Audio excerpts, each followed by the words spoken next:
I can't find this colon cleanser. Ask I don't know where somebody. it is. We've been up and down the store. But ask somebody, that's why. Excuse me. I'm looking for a colon cleanser. Oh.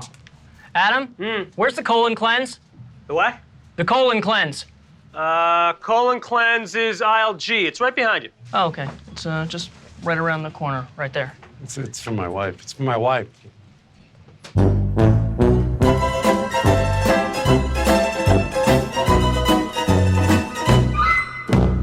Hi, everybody. I'm Susie Essman. Who are you? I'm Jeff Garlin, a top And who's our special guest today? the same special guest of last episode, Cheryl Hines. Cheryl Hi, Hines. guys. Hi, Cheryl. This And is we fun. are on season 3, episode 10, the grand opening. One of And our most famous, our people love Yes. this episode. Yes. I love this episode. Yeah. I am questioned about this episode frequently. I We'll bet get you to are. it. I Now, what bet I you love are. about, I always love like an episode where I'm not in it a lot, but I'm talked about. I like that. You left So- an impression. Well, Susie. there's one quote that Yes, we'll get flows there. from this, and Yes. that's not even my favorite quote. There's another one that I love. All right, keep There's so going. many in this one. Yeah. So we start out, the local news is on TV, and Cheryl and Larry are getting ready for bed. And Cheryl's like, guess who canceled lunch with me again? Susie Green. She keeps canceling lunch at me and blah, blah, blah. And she used the stupid excuse that she had a dental appointment. And Cheryl says, it's bullshit. And I love that dynamic created. Usually Cheryl and I are Get partners along in crime. great. You're Yeah, partners. yeah. We're Well, by us the way, against these two. Yeah. I think, though, that it wasn't developed then. It wasn't remember, developed then. in the hour, Cheryl hated my character. That's right. And then HBO said to keep that going. And Larry said, I don't have a show if those two hate each other. And that's why it completely changed. Yeah. I don't Well, know you if know, a lot of these relationships, as you were saying about Larry and I in the last episode about our dynamic, how it changed, how we've, you know, and even you and I, our dynamic has changed. So it's something that you develop, especially when you're improvising. We don't know what it is. We're just making it up as we go along. Yes. So Larry says maybe she's telling the truth. And then Cheryl asked Larry for a favor. She saw an osteopath for her cough. And the osteopath said, if you take colon cleanse, it'll just flush it right out of you, the cough right out of you, which sounds ridiculous to me. And but also, whatever. Larry does question it. He does question it. All right, I'll do it. He doesn't really believe it. And then we see in the background on the local news, Andy Portico, who is the local restaurant critic. Played and by he's Paul doing Wilson, Paul Wilson. who I've worked with before, who is a very funny man. He used to be on Cheers. He was not a regular, but he had a recurring role on Cheers. Yeah.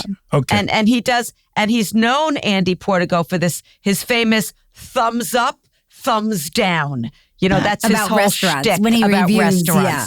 And he gives a horrible review to this restaurant, 2 thumbs down. And then Larry mentions he's coming into the opening. So it's a little sketchy. This guy is a hatchet man. You know, he's going to destroy. He gives a bad review. The restaurant is over. He's controlling the fate of our restaurant, is what Larry says. And then, Larry mentions that Jeff's daughter, Sammy, goes to the same school as Andy Portico's son. So we cut to Larry and Jeff. They are in the health food store getting Cheryl colon cleanse. It's the Rainbow Health Food Store. And Larry always says he always feels more unhealthy in a health food store, right? And he asks Jeff about Susie's bullshit excuse. And Jeff says, no, it was true. She was at a dental appointment. I was with her. Not having seen this episode in years, I assumed I was lying. When I said, no, it's true. No, but it was true. No, I know, but I'm saying I didn't remember the episode except little parts. And I was like, I'm lying. I guess I say it the same way, either way, whether I'm lying you know what that or means, telling Jeff? the truth. You're a very good liar. Yeah, I guess. You're very used to it. Well, You're and used to Jeff hearing you lie. Green, Jeff Green is a very practiced liar. Yeah. Much more so than Jeff Garlin, I assume. I don't really lie. Yeah, that's what I'm saying. Yeah, Jeff Green and Larry David are big fucking liars on the show. Because lying only gets you into. By the way, this show is Exhibit a A is this textbook show. example of lying gets you into worse trouble, and I've always felt that, and that's the way I work. Don't want to be a liar. Big ears, small mouth. Also, just Big different ears, small mouth. Yeah, love hearing. Don't talk. Well, you have not followed that. Oh, yes, I have. I most certainly have. And especially, by the way, Larry and I, that's our mantra with each other. Like, Okay. if he tells me something, I don't say anything, and vice versa. Okay, that's different. I I'm see not what you're talking saying. people I don't know. Yeah. Yeah, okay, we get it. So then Larry asks the clerk where the colon cleanse is. And the clerk shouts across to the cashier guy, "Where's the colon cleanse?" And everybody's staring at Larry about getting the Speaking colon of cleanse. everybody, did you notice someone in that scene? No, As one of the customers, Aaron O'Malley. I didn't notice I that. didn't notice either. Because my friend Ben Falcone is the person that shouts it. Where's the Right. colon Oh, cleanse? okay. Yes. Which yes. I didn't. I totally forgot. And then Ben is married to Melissa McCarthy. who you also got on the show. Was Melissa on the show? She was in the with the doll in the toy store because he was looking Oh for. my gosh! Yeah. See, these guys are groundlings, and so Yes. I would, when we were casting stuff, I would always bring in my friends. I'm like, you have to see this person, you have to see that person, and they come in Right. and they're all So just Cheryl would hilarious. bring in Groundlings, and Jeff would bring in Second City. For Yeah. the most part, that Yeah. was very true. Yeah. Yes. Well, Yeah. and they were all terrific and well-trained improv And by the way, people. for the most part, they were all cast. That it does feel like that. It Yeah. does feel like Yeah. that Yeah. because they were all good. They were Yes. all good. And you know when you're working with somebody in that context, improvising, you know whether they're good or not. It's Yeah. like Right. because you're on stage with them, and it's And they're Yeah, also yeah, the that's most true. equipped to do the show. to Yeah. do this show. Yeah. Yes.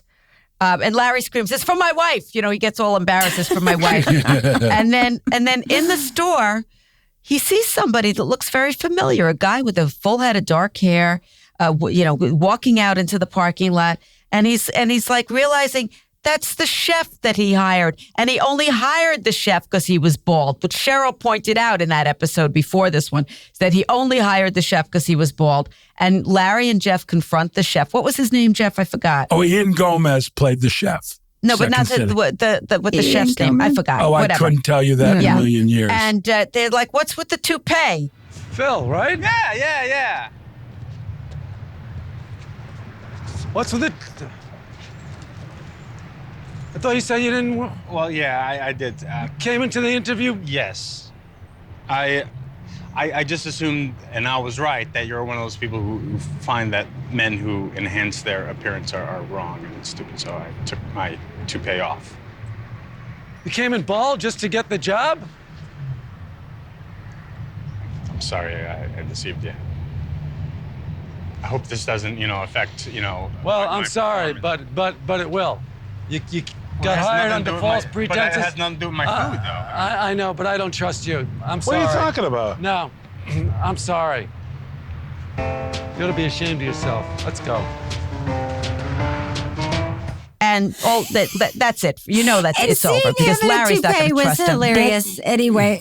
Yes, I Ian know. with those. But also Ian's explanation of that he thought that he shouldn't wear it for the interview. And then when he saw that Larry really had disgust for people wearing toupees, He that made the right choice. The Nazis should have picked them up. That's extreme. Yeah. And then so he wouldn't wear it whenever he saw Larry. And I think that's reasonable. But Larry's like, I have to fire No, Larry you. doesn't trust him, and he's Larry's. "You ought to be ashamed of yourself." And Larry once told my husband Jimmy has a shaved head. He's bald, but he shaves his head. And Larry once told him that he's not really a part of the Bald Brotherhood because he fakes it by trying to make it seem like he's part of the Well, by by the way, shaving isn't his it the head. bald community? What Larry always Yeah, says, he does the bald talk community. about the bald community. The Yeah, Bald yeah. Brotherhood, he says also. Bald brotherhood. And then you're in the car. Larry and Jeff are in the car, and what was he thinking? He had no plan. He had no plan. No system. And Larry says that Jeff would have a proclivity to hire a fat person as opposed to a thin person. So, Which, by the way, I don't know if that's true about fat people.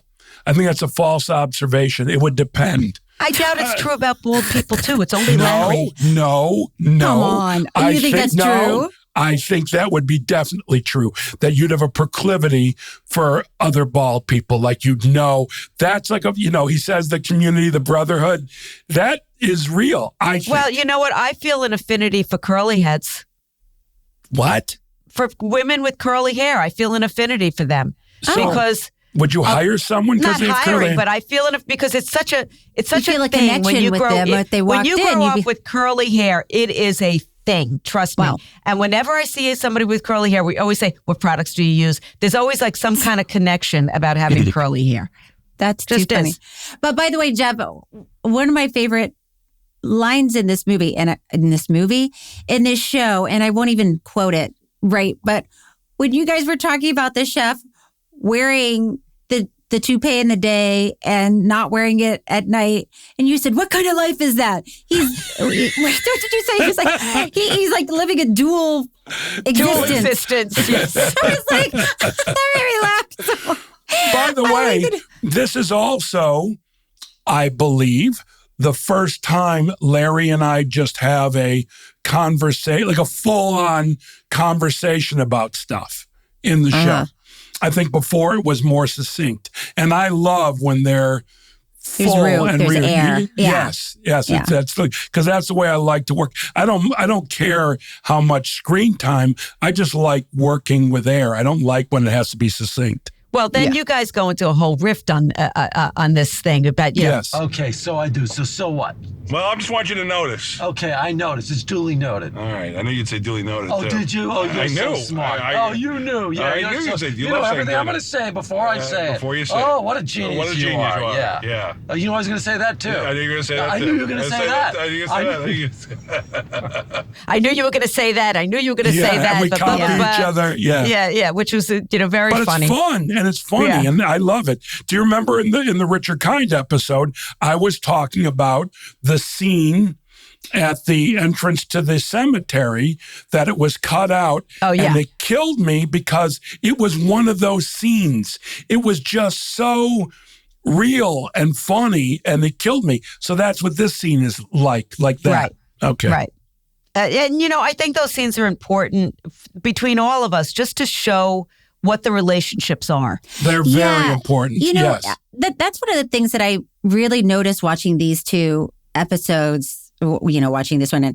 And because back in these early days, so many of my scenes with Larry were in our bedroom, Yes. getting ready for bed. And it's like, it didn't feel like a scene. It just felt like we're talking about stuff. And I really miss that part, because you're right. It's because people There's are an different. intimacy. It's Yeah, an yeah. intimacy. Yeah. Yep. People are different when they're out with their Well, friends. by the way, those scenes, we believe you're married. It firmly establishes your Right. relationship. Yeah. By the way, when we were shooting, especially during that time, sometimes I would feel like, oh, I have a dual existence. Like, I think in one world I'm married to Larry, and then in another world I'm a completely different person. But when we were shooting, because just because of the nature of the show and it's improvised, and usually the takes are pretty long because we just go. We don't know what we're going to say. They don't want to cut, and it would just be quiet, scenes with me and Larry just lying in bed or brushing our teeth. Or I something. love those scenes. Yeah. I love those scenes. And a lot of times I know there was not stuff that was written, but great stuff came out. Yeah. Yeah, it was a skeleton on those scenes, a skeleton script. It was the bare essentials. Yeah. So I really miss those because that was really fun. And like you're saying, intimate. Okay, go ahead. Okay, Well, so wait, hold on. If anyone doesn't need to say, okay, go ahead, it's you. I'm the annoying one. I'm the bipolar one. You, we're just so happy to have you here. Keep talking if you want.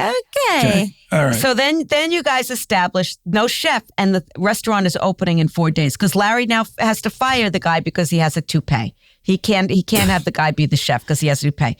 So then you're going to go to Sammy's school and drop off Sammy's lunch, and then you're going to go to the restaurant. So You go to Sammy's school, and Larry sees all these kids, these teenagers, because it's a K through 12 school, and they're all bald. First, Larry sees the kid. He goes, "Oh, look at that kid. He's going through chemotherapy." And Jeff explains to him, "No, there is a kid going through chemotherapy at the school, and all the other seniors shaved their heads in solidarity with this kid who's going through chemo." May and I say something logic-wise? Yeah. Why is Sammy going to school with seniors in high school? She's like 8. Because Larry asked you that question, and you said it's a K through 12 school. Oh, I'm sorry. Well, of course. He asked you that question in the thing. Yeah. So because obviously it was odd to him as well. Yes. And Larry has a moment where he says, You know, maybe one day I'll get a chance to do something good for somebody like that.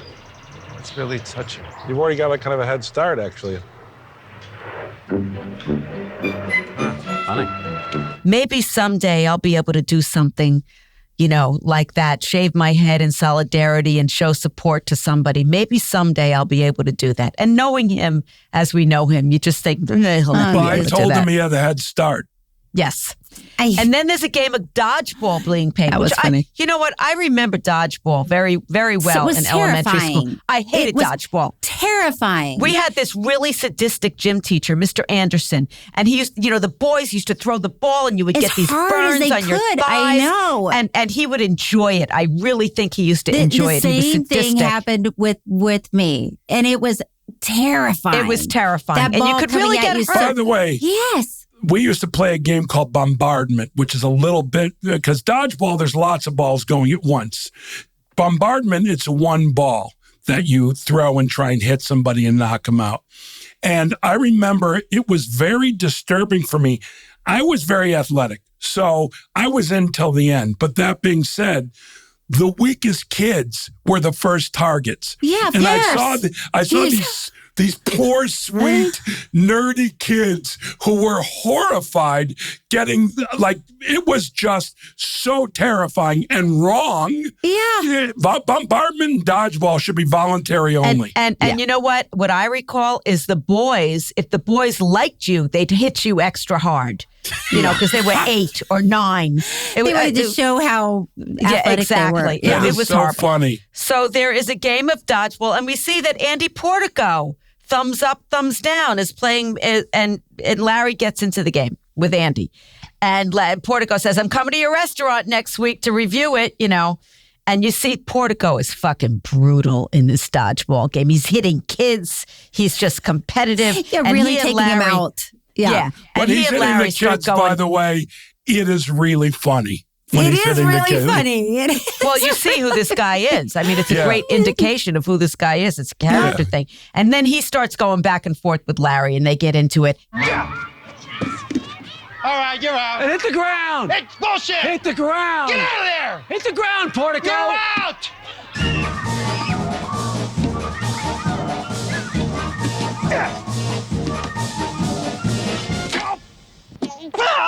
What have you done?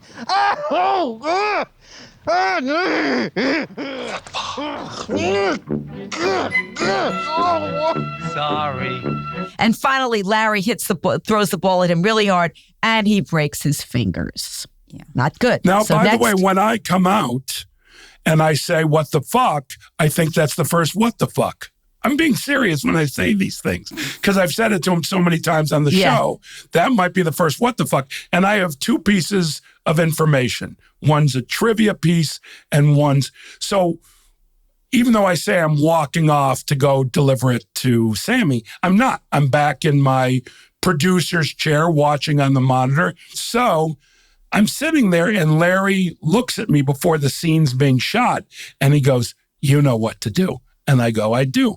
My job on the show from the very beginning to the very end was extra watch. My eyes, I'd watch the scene certainly, but I was the one watching the extras. And I'm not allowed to talk to the extras. Neither is the director, the AD. So it was... Wait, so let me ask, is that true? Dale, it was Dale. Yeah, Dale. So they're Dale not, would go... they're literally only the AD is allowed to talk to Yeah, he's extras. the That's one. a rule? Well, yes. I didn't know that. He's the one who communicates with them. So otherwise they'd be hearing things from a million different directions. So Dale Dale was running. Dale Stern, was running in circles that day because there were so many extras being afraid of the ball in a gigantic way, throwing the ball with a spin that like nothing was real. So I'm doing that. Okay. Now that day was I've got goosebumps because I never forget it. So we're at lunchtime and I'm sitting in the parking lot away from everybody in the director's chair. And I get a phone call telling me I've been cast in Daddy Daycare, that I'm going to be one of the leads in a movie with Eddie Murphy. And I remember sitting there on the set. I could not believe it. I was in awe. And actually, Aaron O'Malley took a picture of me in that moment of me being on the phone. But that was Can I just say, tell everybody who Aaron O'Malley is? Aaron O'Malley was our line producer at the time. Who became co-exec and exec. Who and even is now from the a moment, very... Hold on. From the moment she was line producer, she should have been given the credit of executive producer, which she eventually got. She was got. terrific. And she's now a director. I mean, she directs like crazy now. Yeah. But and she was an executive producer of New Girl, so many big shows. Yeah. She's been the executive producer on. Right. And I know because she's produced 2 of my movies that she's always wanted to direct. And so I'm so happy for her. And we love Erin. Hold on, I'm seeing her in a couple weeks, so you could tell me to say hello to her. Please tell Aaron O'Malley. Yeah, I know. We said hello. I know you want me to. Yeah, she's like that. Okay, cool. So that's a trivia and a piece of information on extras. And extras are a whole other thing. But oh my Cheryl, God. Background is a big bowl of interesting. Yes. On many levels. Cheryl, what were you going to say, honey? No, I was just agreeing with you about the extras. Yeah. We've had some moments. Yes. By the way, whenever we film with background, I go around to them and thank them for doing the show. Yes, as you should. Which they're always like, what? I go, no. Thank you very much for doing the show. That's very sweet. To me, the most challenging thing with extras was during the pandemic. That was very challenging, but was hard. That's later on. I just want to tell one little background story, and it's not about this episode, but it'll be one in the future. And I couldn't even tell you which one, and I don't know if you guys were there that day, but we were shooting something where it was like a wake type of a thing in somebody's living room. Somebody had just died, and no, that's already happened. That's season 1, Beloved Aunt. Well, it could have been something else. It could have been the Funkhauser Memorial. It could have been. I think this one is later. Oh, later. Because I'm sure it was the second AD had told background, you're not to talk in this scene. Just just the principals. And so it's kind of a quiet scene, and Larry walks up to one of the background and says, I don't know who died, but let's say his name was Frank, and he's like, how did you know Frank? And the background player just started mouthing words. I remember! Holy shit! I had completely forgotten that. It was one, Larry and I, for the rest of time, would imitate that. Oh my God. And you know what that was? That was at the scene where Larry throws a $20 bill on the ground because he stole the perfume for you. That's when that was Ida Funkhauser Memorial. Yes. And then Larry was like, what are you doing? And the guy is still like mouthing words back to Larry. Well, it was Larry's fault for asking him a question. It was. And totally. And then Larry was like, well, what's going on in this scene? And, then they stopped it down and asked the guy, and he said, I was told not to talk. And then Larry, if my memory serves me, I think Larry was so taken with the guy that he said, I'm going to ask you a question you can answer. Well, by the way, I think he got a line that day. For a period, it didn't happen towards the later seasons, but for a period, we upgraded more extras than I've ever seen in my life, including Beloved Aunt. All those people sitting on the couch in the living room were background, and suddenly they all had parts, and they were free to talk. And by the way, they were fucking good too. And Jeff, let's just clarify for people who don't know. extras are paid more if they speak. A background, if they have. Well, no extras, they're upgraded to a under five. Under five, it's called. Or if they do more than 5, they're paid more. They're and paid they get more. a credit. They get a right. You can put it on your resume. Hold exactly. on, they're acting, and that's an acting job. Not that I think background is acting. Great background. Of course it is. So appreciated. Sure, it's That's hard why to do. I thank It is them, hard yes. to do. And by the way, they got to do it over and over and I over know. again, take after take after take. Okay, so now we're back That's at Bobo's at the restaurant. Yes. And Larry says they're all upset. Everybody's there. Jim Swenson and Susie Nakamura and Lou DiMaggio and Michael York. And apparently Ted is gone. Ted has taken his money and left. And Larry said he had to fire him. He's a liar. And now they're all, nonplussed. Portico's they're stuck in the mire and the muck. And Portico's going to slaughter us. Hold on. That is the minutia kind of thing that Larry loves. I love as a viewer. I love being there watching it when he said... It's a language thing, too. It's a use of language. But the nuance of both words that might mean the same and going back and forth, I find that so delightful. And Larry's great at it. Great at it. Well, he's such a wordsmith. Yeah. And then they tell Larry he's got to go apologize to Portico. So he does. He goes to apologize to Portico, and we see Portico's got two big. His hands are completely wrapped up. Why for a couple of fingers? I don't know, but it works. And LD apologizes, and he won't be able to review the restaurant now because he can't do thumbs up or thumbs down. That's his shtick. If he can't do thumbs up, thumbs down, it's over for him. And Portico tells him about this chef that he knows. Who was just at Martine's in New York. Guy Bernay. What was his name? Was that it, Jeff? Guy Bernay. Guy. It's Guy. He's French. Guy Bernay, yeah. And then Guy. Portico's assistant brings him spaghetti, and Portico's completely abusive to the assistant. So you see what a fucking asshole this guy is. And LD starts to feed him the spaghetti, which is really gross. Let's make this happen. Larry. Okay? Come on. No, Let's come on. do it. No, What? really honestly. What? Listen. No. Andy, will you stop it? Please, no, really. No, honestly, you please. No, you no, please. No, come on. Good. Yeah, good. It's good, isn't it? Huh? Yeah, that's good. Oh, Andy. Oh, my gosh. I'm sorry. What the fuck are you doing? Yeah, there you go. Well, by the way, so gross. Hold on. He starts out giving small amounts. Yeah. And then he starts shoving Spaghetti. huge I know. forkfuls, which is hilarious. Then we go out on that. And I think he did that because he's no longer reviewing the restaurant, so he didn't have to be nice to him anymore. But I think his big motivation was the way he treated his assistant. His assistant was horrible. Yeah. And then we cut to the restaurant, and everybody's interviewing Guy Bernay, who is played by Paul Sand. Who is Second Genius. City and also a legend in show business and a true funny. genius on so many levels. Do you know a little piece of trivia? He had the highest rated show ever to be canceled on network TV. What was that? It was a sitcom? I can't remember. Yes, it was a sitcom. It was on Saturday nights with Mary Tyler Moore, Bob Newhart, and all that. And it was really successful. And I forgot he told me the story. I cannot remember it now, but I think that's a fascinating piece of trivia. And he's Why had a did movie they career. cancel it?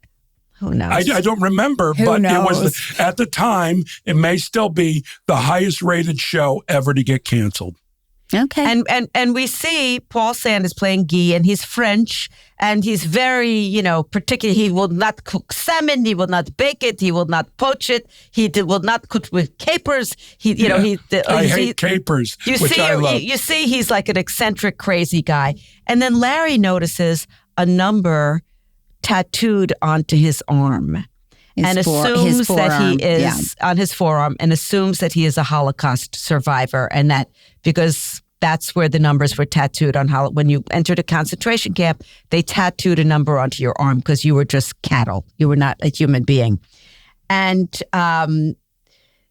as he's signing the contract, as Guy is signing the contract, Larry notices the numbers, and all of a sudden Guy starts shit cocksucker and starts cursing. Then we cut to Cheryl and Larry getting into Larry's car. And Larry's car is filthy and disgusting. And Cheryl complains about it, that it's disgusting. And Larry says, I'm going to go to a car wash. And Cheryl says, I don't have time. I'm meeting Susie for lunch. If I'm late, she's going to be angry at me again and blah, blah, blah. And Larry says, it's only going to take 2 minutes. And then they're in the car wash. Now, Cheryl, I know you remember shooting this scene. Oh, I do. Oh, yes. By the way, I do. I remember it, and I was in awe. I could not believe it. Larry and I just kept saying this phrase over to one another. What a sport. Yes, what a you sport. really were. We said that maybe 100 times. Wow, what a sport. So you went into a real car wash. Yeah, Yes. it was a real car wash. I believe it was which in is Glendale. crazy. So if I'm let not me mistaken. just say what happens, Yeah. and then we'll go to that. In the car wash, Cheryl's getting cramps from her colon cleanse, and all of a sudden the car is stuck. It's not moving. You're banging on the window. Cheryl has to go really bad. Larry calls, tries to get the number of the car wash. He finally gets it. He's screaming at the woman. She can't hear him because it's so loud. And by the way, she's smiling all through that, which I thought was awesome. Yes. And then Cheryl can't stand it anymore. She's got to poop. And she gets out of the car. Oh, God. Larry, I can't wait. I can't wait. I gotta go. I gotta go. I gotta go. I gotta go. I gotta go.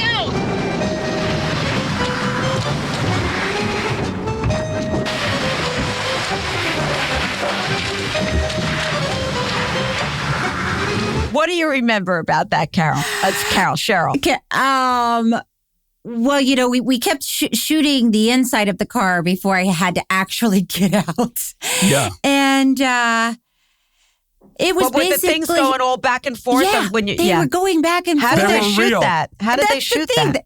They just turned on the air condition or the car wash, and they said, I think there might have been a stunt double standing by, but they said, do you want to try it? Because it would be great to get your face and just do as much as you can so we can get your face. And then, you know, we can have the other. And I was like, all right. What a sport. What a sport. I just got out and started walking through those How many little takes? Do you remember how many things. takes? I think I know we at least did it twice because I remember having to dry off everything and change and drying And by your the hair. way, I'm pretty sure it was only twice. And the stunt double didn't need to do anything. Yeah, I don't think she ever did. No. But I hope you went home and took a shower. No need. It was beyond clean after that. Okay. That was crazy. So Cheryl, That was a crazy Cheryl, day. as we know, gets caught in the whole flapping straps and all of that, gets out of the car. And then we cut to, it is the grand opening of Bobo's. And dumb name. Such a dumb name. Such a dumb name. And Jeff and Larry are talking, and Jeff tells Larry that Susie's crazed. She doesn't believe Cheryl got stuck in a car wash. So we're seeing that the whole thing between us and wait, what is this? Larry to the group, you know, want to put. Oh, do we want to put down? Oh, I see. Okay, so we want to put down bread, or we want to put down olives. And Guy says in the background, "No olives." No olives. What do you do with the pit? They discuss lemon and water. And again, he's like, motherfucking cocksucking asshole. And this is, it's not the grand opening yet. They're just at the restaurant. Sorry, I made a mistake. Yeah. And Lou DiMaggio says, I'm beginning to think it's involuntary, the screaming out. Mm-hmm. So they're starting to figure out that he has Tourette's. The Guy character has Tourette's, and that Portico did this on purpose to fuck them. Yes. Yeah, because the restaurant, the way it was, it's an open kitchen. Yeah, it's an open kitchen, so everyone can watch the chef and can be a part of that experience. And when he was in Martine's in New York, it was the kitchen was in the back, so it didn't matter. Yeah. But Larry says he can't fire him because he's a Holocaust survivor. Cut to Larry and Cheryl getting dressed again in the bedroom. Another scene in the bedroom, Cheryl. And Cheryl looks fetching. And Cheryl says, is this two knots landing? And Larry has no idea what the fuck you're talking about. That's one of the great lines. I know it's a show, but I have no idea what that means.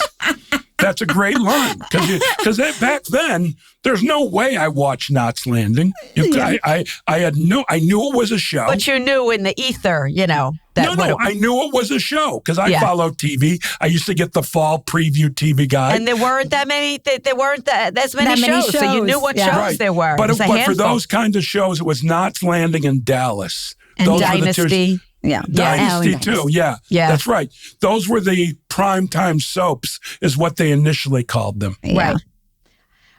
Larry doesn't get the reference, and Larry says, and quite astutely, he doesn't understand why this chef doesn't curse in French, why he only curses in English. And he's got a point. Funny. No, I know. That was so funny when I saw it. I was like, that's such a good question. Cheryl says she's not looking forward to running into Susie Green at the opening. She hates me, and she won't even talk to me. And then we are at the grand opening, and everybody's there. Everybody's there. The Jeff's parents are there. Cheryl's parents are there. Louis is there, sitting with Joyce. His real wife was his date. But also his assistant is there. Yeah. The His assistant, janitor from the Antoinette, building the janitor. is there. I mean, everyone who. By the way, Caroline the Aaron. I forgot the name of her character. Yeah, the housekeeper was there. Yes, Dora. Dora was there. Yeah. Everyone's there. Everybody has bells on the table, and Larry sees the whole group of investors. And all the waiters are wearing epaulets. And Larry sees the investors hanging out at the bar, and he goes to the investors, and Jim Swenson's a little drunk, and where's Susie? Everybody's asking where I am. And by the way, also, if I can point out, I'm wearing a red shirt today, but back then I was wearing a dress shirt in this color, the bright red. Yes. And all I thought to myself, oh, that's insane. That's insane. Because it was really, no one wears a red shirt like that with their suit. A red dress shirt. Yeah. A red Little dress Santa. shirt. It was nuts. Yeah. So Larry goes to say hello to Guy at the thing, and Guy is very upset because Guy missed the lottery by one number. And he shows Larry the numbers on his arms that he wrote down his lottery numbers. So the numbers were not, and he spits into his finger and he rubs it off and erases it. So Larry realizes he's not a Holocaust survivor. Okay. He's a lottery player. Okay, I want to say something. This is the first time that he ever used an outside idea that wasn't his ever. And it was also the first time where I said, this comedian I know, David Feldman, has a great idea. And that was David Feldman's idea. Because Larry loved it right away. But Larry didn't use anyone's outside idea. Well, that's not true, Jeff. We learned in the prior episode he used Cheryl's idea for the baby Jesus. But that was not. You mean outsiders? No.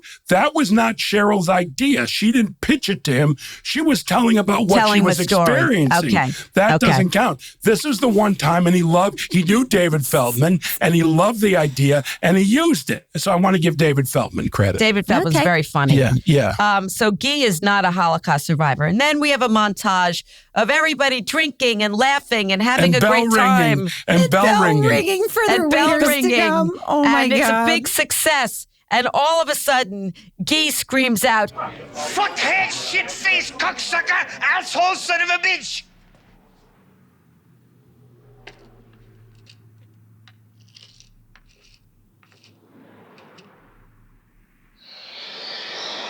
Maybe one day I'll get a chance to do something good for somebody like that. Scum-sucking motherfucking whore! Cock! Chisholm! Grandma! Cock! Bum. Fuck, turd, fart. Cunt, piss, shit, bugger, and balls! Damn it! Hell! Crap! Shit! You goddamn motherfucking bitch! Fuck you, you car wash cunt! I had a dental appointment! Fellatio, cunnilingus, French kissing. Rim job. Right. Piss. fuck. Schmuck. Puss. Like duckish lecker. Pussy, pig fucker. Balls! Boy cock, girl cock, E-I-E-I-O.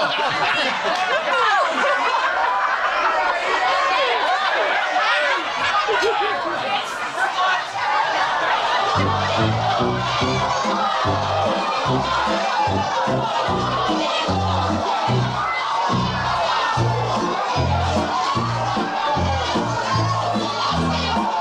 shithead, shitface, cocksucker, asshole, son of a bitch, or something like that. I was Right. writing really quickly. Yes. And then you see Larry look at him and then have a memory of the bald kids at the school, at Sammy's school, who shaved their heads in solidarity. And you hear him say, maybe one day I'll be able to do something like that. I did like the flashback. We didn't have that many flashbacks on Curb. No, Yeah. but that one made perfect sense. And especially was just to in the remind. fog. Yeah, it was great. Yeah, in the fog. Yeah. And then Larry just, outbursts with his curses. And then Jeff outbursts with the cock and jism. And, we're all so Grandma. used to that. Dude, wait, hold on, though. Hold on. This is really interesting. Larry said, one less cock for the next take. One less cock, one less grandma. That's the note I got. I don't know anyone in the history of show business who's ever got a note, one less cock, one less grandma. That's all. And Michael York with bugger and balls. Yeah. And Jim Oh, God. Swenson, very uncomfortable cursing. Yes. And then Cheryl says, chimes in, you goddamn son of a bitch. Wait, what did you say? You goddamn I don't know. son of a bitch. You ended with Yeah, bitch. I did it with bitch. And then just at that moment, I walk in. Cheryl is facing the door. I assume she's talking to me. And I say, now here's I'll tell you about. I say famously, fuck you, you car wash cunt. I had a dental appointment. But we shot that. I was in the trailer. We shot that at a restaurant on Ocean Avenue in Santa Monica. Yes. And I was in that trailer starting at about 6:00 at night. And we ended up shooting that scene at 6:00 in the morning. It was all night. I was sitting in my trailer. Right. And I never, you both know this, I never pre-write lines, ever. This is the only time I ever pre-wrote a line in my head. 12 hours to do it. Well, I'm sitting in my... And also because usually you're just listening and you're responding. This was, I was walking in, saying something and leaving. Right. So it kind of made sense that I would know what the line... And I was thinking, okay, Susie's always into alliterations. You fat fuck, you four-eyed fuck. And I came up with car wash cunt. And when I said that line, Larry said to me, don't make a reference to the episode because nobody's doing that. We're all just cursing because we're in solidarity. But you don't know that. And that's what I said. I said, my character doesn't know that. She walks in and she thinks Cheryl is cursing at her. So he said, I said, all right, do it a couple times your way and do it a couple times my way. And I did, and he used my way, which I'm glad of because it was a great line. That was hilarious. I want to add at this point, my favorite swearing thing was Louis Nye. Louis Nye. First take, boy cock. Girl cock, E-I-E-I-O. And we all looked at each other after they yelled cut. The whole place just burst into laughter. Because we're like, Paul also was great. Paul what had does that fellatio, rib job. Yeah, Paul was great. But I remember Louis being so perfect, and they said, let's do it again. I'm like, why? I remember I got really upset. Why? That is perfection. Boy cock, girl cock. And then he did something else which they instructed. And it's not Larry, but nonetheless, boy cock, girl cock, E-I-E-I-O. One of my favorite lines in the history. It was a great line. And only Louis Nye would come with that. No one else would say it. And the way he said it, and then Richard Lewis is cursing, then Nat is cursing, then everybody. And it was just a wonderful, joyous free-for-all of everybody. Fuck you, grandma's cock. Larry standing in the middle of it, very satisfied. Very satisfied. Yeah. And that was the end of the season. You know what I remember about this episode, especially because, as you guys know, after every season, Larry would say, I don't know, this might be it. I think this is it. And that season, I really felt like, oh man, this is it. And like you said, Susie, we shot all night. Everybody was there all night. And I remember when I was driving home, the sun was rising. Yep. And I thought, and then I started getting like teary. And I said, oh my God, that's the last time we're going to shoot Curb. That's very sweet. Also, very funny that would be how we'd go out. And I remember everyone was just like screaming at each other. No, if I'm not mistaken, that's the first season-long storyline, correct? Season 2, we didn't have one. Well, no, season 2 did. I'm trying to remember what it was, but it wasn't as intricate. It was intermittent, if I'm not mistaken, Yes. season 2. This is the first knockdown, drag out from episode 1 to episode 10. The main storyline is the restaurant. Right. And everything drives that. What I find amazing about our show, and it's always made me laugh, whatever happened the last season doesn't exist in the new season. We never mention the restaurant. There's no how's it doing. Or it moving our closed down. houses. It closed down. We would move hey, houses. Cheryl, how about, well, it's not in this season. Well, did we do that already? Which one? Oh, no, it's not in this season. Oh, no, it is in this season where I'm pregnant. No, is that this season with the Yeah, sponges? I think it was this season. Or the nanny from hell? Yes, Yes, the nanny from hell it was this was. season. Oh, my God. And you're I'm pregnant, and then there's no baby, and nobody ever mentions it. Ever. No, I know. And the only time where it almost happened is in season 11, which was the coffee was what season? Season 10. Season 10. So season 11, there was a reference to Mocha Joe dying of COVID. And it was pretty funny the way it was written, but they cut it out. It was cut out completely. But that's the only time I ever saw a reference to the season before, and it didn't make it. I think there've been a few others. We'll keep an eye out for them. Well, it's like what we were talking about earlier, that Curb started out as a 1-hour special on HBO, wasn't meant to be a series. And in the 1-hour special, Larry and I had 2 kids. And right. But we never saw them. We talked about them a little bit, that they were off at summer camp or something. And then when the show started, we started shooting the show as a series. We just never talked about him again. Just pretended like that never happened. It works much better with you guys not having kids. Yeah, I think so. And by the way, our show, to my knowledge, the only one I can think of, well, obviously they did this on Lucy and the Honeymooners, and that is repeat actors. Like one week they'd be the postman, the next week they'd be like the a repertory tough guy in the company. pool. So our show, we've had people do 2. I think Brad Morris did the show 3 times, but it was like no one's noticed. It's just you. And Columbo did it a lot. Yes, because they were his friends that he rotated in and out. Well, the same thing here. It's usually friends. But by the way, another one that's an inconsistency is in season 1, Sammy was a boy. And then she turned into a girl for the doll episode. That. Yeah, how about Sammy that? was a boy in season 1. Did we see Sammy as a boy? No, or just no, we referenced wasn't she a baby in the first season? Yeah, she was a toddler, but we referenced her as a he. Yeah. Sammy. And then she became Samantha. Have you guys talked about at all that I find it to this day fascinating that you'll have celebrities on playing, themselves. I put it in air quotes because it's a version. But then also really famous celebrities that are playing a character. Well, like Vince Vaughn. But can I comment on that? Yeah. So when I remember watching this movie, a Chicago movie, and it was an indie movie. I knew most of the actors in it. John Cusack was extraordinarily famous and a Chicago guy. And he played, I learned a lot from this moment. He played a passenger in a cab that the lead character was driving. Okay. And it was so distracting. You're like, John Cusack's there. So the thing that I learned is if you're going to have a famous person be in something, it has to be a substantial part because then they have time and to establish their character as well as the audience's not thinking about who they are. Right. Like Vince They get Vaughn, used to the idea. You're not sitting there going, that's Vince Vaughn. If he came in for one scene and he didn't play Vince Vaughn, very distracting. But Vince Vaughn was also special circumstances. No, because he came on after Bob died. So but we had other actors playing characters who are very famous.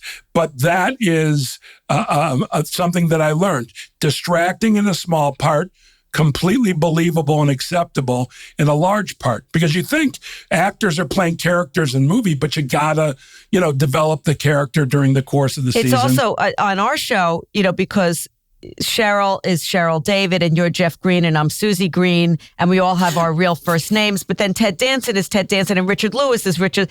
It blurs the lines. And he's Larry. Well, and then he's Larry David. And he's Larry David. But I gotta say, prior to the show, people didn't know Jeff Garlin. No.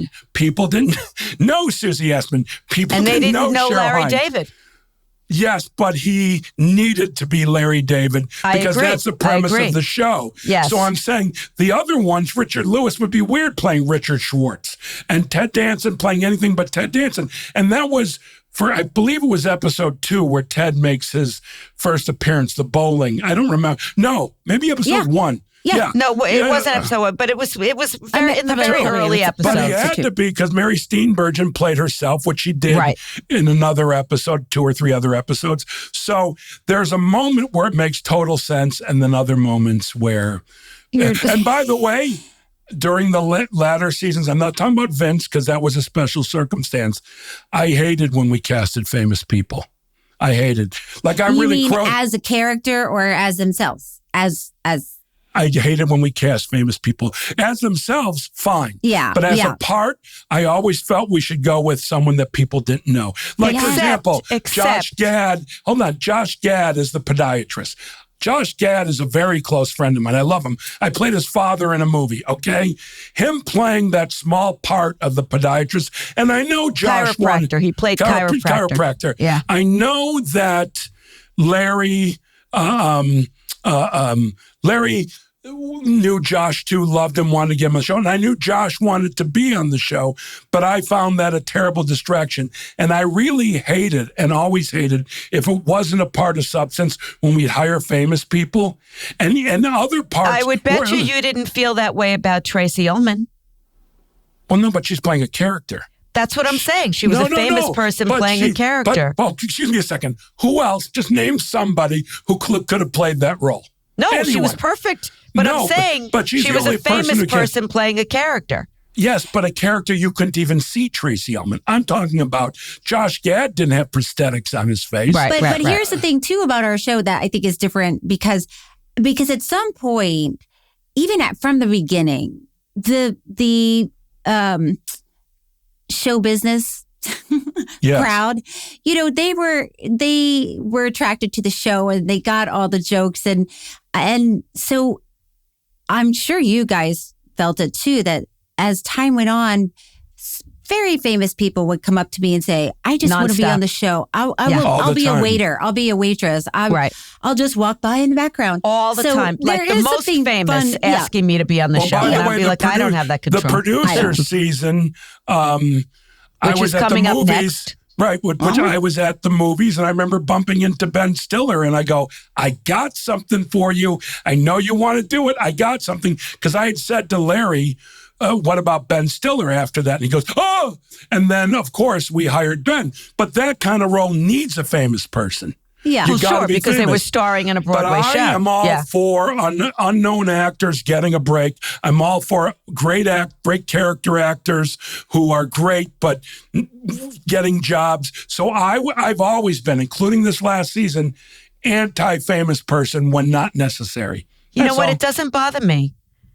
Well, it doesn't bother me. It bothers me when we do it. It bothers me afterwards. It's distracting, and I don't like it. And I love the word. That's why the strike is going on now. I don't know when this airs, but I fight for actors. I'm a member of Writers Guild and SAG, but it's about who's getting hurt in all this are the character actors. Yeah, the working actors. The working class actors. Yeah. And that's who I always wanted to cast, who are plenty great ones who could have done it. I'm just saying.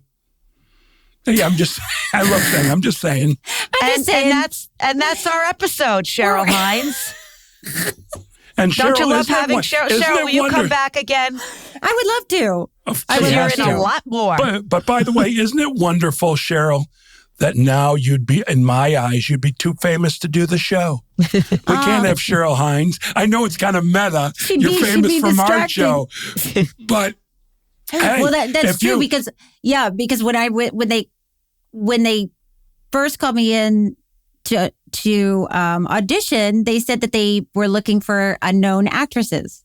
Yes, but that's what we thought back then. That's why we upgraded extras. Larry loved, who's this person? Like he believed Chris Williams was crazy. Like we had all real rappers except for Chris Williams. And he was obviously great. And he's a rapper. I mean, no, he's real, you know. He's an actor. But yeah, now, for example, Cheryl, you can no longer do a cameo as someone riding in a taxi in a movie. It'll distract people. They'll be like, oh, why is Cheryl Hines in the taxi? In the taxi, right.